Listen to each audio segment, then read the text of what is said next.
भागवत गीता अध्याय 2 गीता का सार।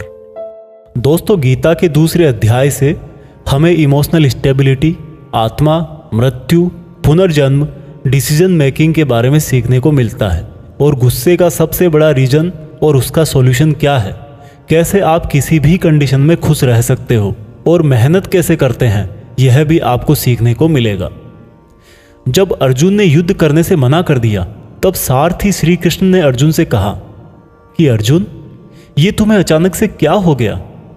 जिस तरह की कमजोर बातें तुम बोल रहे हो वो तुम जैसे महान योद्धा के मुंह से बिल्कुल अच्छी नहीं लगती। इसलिए अपने इस मन की कमजोरी को छोड़कर युद्ध के लिए वापस खड़े हो जा। अर्जुन बोले कि मैं किस तरह से अपने ही गुरुजी द्रोणाचार्य और दादाजी भीष्म पितामह को मारने के लिए अपना धनुष चला सकता हूं, क्योंकि ये तो मेरे लिए हमेशा से ही भगवान की तरह रहे हैं। इस युद्ध को करने से अच्छा है कि मैं भिखारी बन जाऊं, क्योंकि अपनों को ही मारूंगा तो जीत में भी मेरी हार ही है। मैं सही और गलत को नहीं समझ पा रहा, इसलिए मेरा मार्गदर्शन करो कृष्ण। श्री कृष्ण मुस्कुराकर अर्जुन को देखने लगे। भले कोई इंसान उनसे कुछ मांगे और वो दे ही ना, ऐसा भी कभी हो सकता है क्या? यहीं से शुरू होता है भागवत गीता का वो ज्ञान जो आपको भी अर्जुन बनकर ध्यान से सुनना और समझना चाहिए। श्री कृष्ण बोले कि अर्जुन, ये तुझे अचानक से क्या हो गया? तुझ जैसे इंसान को किसी दूसरे की मृत्यु को लेकर नहीं डरना चाहिए।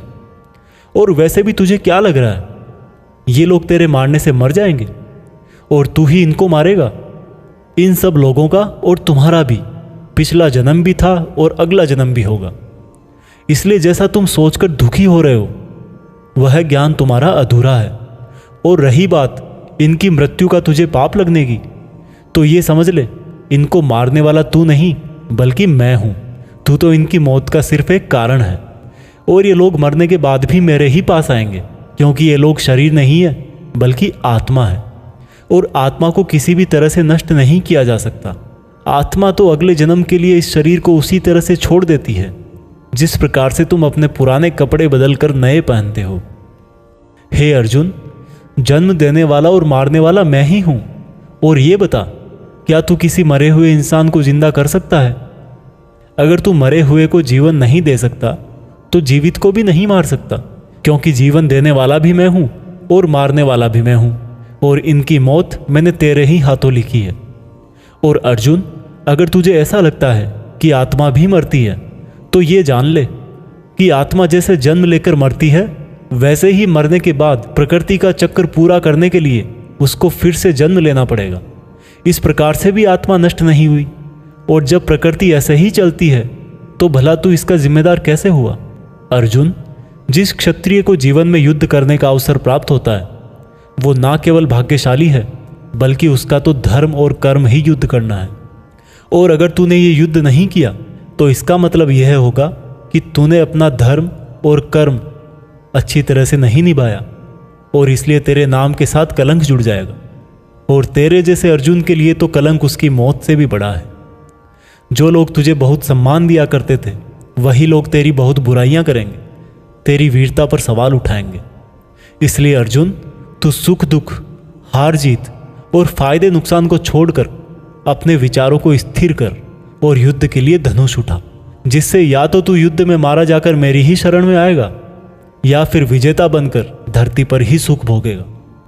हे अर्जुन, तुमने आज तक जितना भी सीखा है वो मेरे इस ज्ञान के आगे बहुत छोटा है। तुम काम करने के पहले ही उसके परिणाम के बारे में सोच लेते हो, जबकि तुम्हें यह जान लेना चाहिए कि फल देने वाला मैं हूं और कर्म करने वाले हो तुम। तुम अपना काम करो, मैं अवश्य अपना काम करूंगा। इस बात पर अर्जुन ने श्री कृष्ण से सवाल किया कि आपने मुझे अपने विचारों को स्थिर यानी कि अपने इमोशंस और थॉट को कंट्रोल करने को कहा है, तो यह मैं कैसे करूं? इस पर श्री कृष्ण बोले कि जो व्यक्ति अपने मन की सभी इच्छाओं और अपने सभी कर्मों के फल के बारे में सोचना बंद कर देता है वही स्थिर बुद्धि कहलाता है। ऐसे व्यक्ति को ना तो खुद के साथ बुरा होने से दुख होता है और ना ही किसी अच्छे काम में खुशी होती है। जिसके मन से हर प्रकार का डर, भावना और क्रोध नष्ट हो गए हैं, जो शुभ अशुभ के चक्कर से बाहर निकल गया है, जो इस प्रकार से अपनी इच्छाओं को वश में कर लेता है जैसे कोई कछुआ खुद को खुद में ही समेट लेता है, उस मनुष्य की बुद्धि स्थिर हो जाती है, क्योंकि अपनी इच्छाओं के बारे में सोचते रहने से हमें वो इच्छाएं अच्छी लगने लगती है। इच्छाएं अच्छी लगने लगती है तो फिर उन इच्छाओं को पूरा करने का मन करता है। जब उन इच्छाओं को पूरा करने में कोई रुकावट आती है तो फिर हमें गुस्सा आता है, और गुस्सा आने से इंसान पागल हो जाता है, और फिर वो अपना कर्म और धर्म भूलकर खुद ही अपनी स्थिति से नीचे गिर जाता है। परंतु अगर कोई अपनी इच्छाओं को वश में करके उनका गुलाम नहीं होता तो उसका अंतर्मन शुद्ध रहता है और उसके दुख का अंत हो जाता है। और जब उसके सब दुख ही समाप्त हो जाते हैं तो उसकी बुद्धि स्थिर हो जाती है। परंतु जिसकी इच्छाएं और कामनाएं उसके मन से नहीं जाती है, वो मनुष्य कभी शांति नहीं पाता, और जब शांति ही नहीं पाएगा तो वो खुश कैसे रहेगा भला? उसकी हालत तो उस नाव की तरह होती है जिसको उसकी इच्छाओं की हवा किसी भी दिशा में बहा करके ले जा सकती है। स्थिर बुद्धि वाला प्राणी तो उस समुद्र की तरह है जिसमें चाहे कितनी ही नदियां आके मिले फिर भी उसको कोई फर्क नहीं पड़ता। और इसी तरह का स्थिर बुद्धि वाला प्राणी मृत्यु के बाद मेरी ही शरण में आता है। दोस्तों, अब आते हैं इस चैप्टर के मीनिंग पर। आप में से बहुत सारे लोग होंगे जो अपने प्रियजनों को खो देते हैं, और आज तक आप लोगों में से जिसने भी अपने प्रियजन को मृत्यु के द्वारा इस संसार से नहीं खोया है, उसको भी यह जान लेना चाहिए कि उनकी ज़िंदगी में भी उनके किसी सबसे प्रिय, यहाँ तक कि खुद की भी मौत एक दिन ज़रूर होगी। लेकिन इससे उदास होने की कोई बात नहीं है, क्योंकि खुद भगवान ने ही कहा है कि हम अपने जन्म से पहले भी इस दुनिया में नहीं थे और मौत के बाद भी नहीं रहेंगे, लेकिन उस समय हम किसी न किसी रूप में इस ब्रह्मांड में ज़रूर रहेंगे। और इसलिए हमें मौत से नहीं डरना चाहिए, क्योंकि या तो हमारा पुनर्जन्म होगा या फिर हम परमात्मा में हमेशा के लिए मिल जाएंगे। और जब सब लोग आखिर में एक ही जगह मिल जाएंगे तो फिर क्या भावुक होना। और यही प्रकृति का नियम भी है। और हम कोई शरीर नहीं है जो हमें डरने की ज़रूरत है।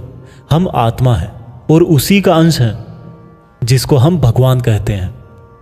और अगर हमें बनाने वाला भगवान है तो फिर हमें उससे ही मिलने का प्रयत्न करना चाहिए। ये दुनिया तो मात्र उस ईश्वर का एक मायाजाल है। अब दोस्तों, अर्जुन डिसीजन नहीं ले पा रहे थे। जब भी हम कोई डिसीजन लेते हैं तो एक तरफ हमारा अटैचमेंट होता है और दूसरी तरफ वो होता है जो हमें करना चाहिए। और इसी मोह के चक्कर में हम वो नहीं कर पाते जो हमारा रियल काम होता है और जो हमें लाइफ में सफलता के रास्ते पर आगे ले जाता है। उदाहरण के लिए, अगर आपको घर से दूर पढ़ाई करने के लिए या सपने पूरे करने के लिए घर से दूर जाना पड़ रहा है तो आपको अपने परिवार का मोह छोड़ना पड़ेगा। इसी तरह से आपको हर डिसीजन में यह देखना है कि आपकी लाइफ में मोह कौन कौन से हैं और आपके कर्तव्य के लिए ज़रूरी क्या है। इसके बाद बात करते हैं कि हमारी प्रॉब्लम्स का सबसे बड़ा कारण क्या है और उनका सबसे बड़ा सॉल्यूशन भी क्या है। दोस्तों, हमारे दुखों का सबसे बड़ा कारण है हमारा अपनी इच्छाओं के बारे में सोचना। जब हम अपनी इच्छाओं के बारे में सोचते हैं तो समय बीतने के बाद हम उनको पूरा करने की भी कोशिश करते हैं, और जब वो कोशिशें नाकाम हो जाती है तो हमारे अंदर गुस्सा पैदा हो जाता है। और गुस्सा ऐसी चीज़ है जिसको अगर किसी ने शरीर छोड़ने के पहले नहीं छोड़ा तो कभी आप अपने जीते जी खुश नहीं रह पाओगे। आप हमेशा अपने आप को समस्याओं से घिरा हुआ ही पाओगे, क्योंकि ये दुनिया तो सिर्फ आपका ही रिफ्लेक्शन है। अब आप यह भी बोलोगे कि अगर ज़िंदगी में कोई इच्छा ही नहीं रखेंगे तो सक्सेस कैसे हासिल होगी, नाम कैसे कमाएंगे। तो दोस्तों, इसके बारे में भगवान कृष्ण ने कहा है कि सबसे पहले आप अपने कर्म को पहचानिए, यानी कि आपके लिए ऐसा क्या करना ज़रूरी है जो आपको अपना लक्ष्य प्राप्त करवाएगा।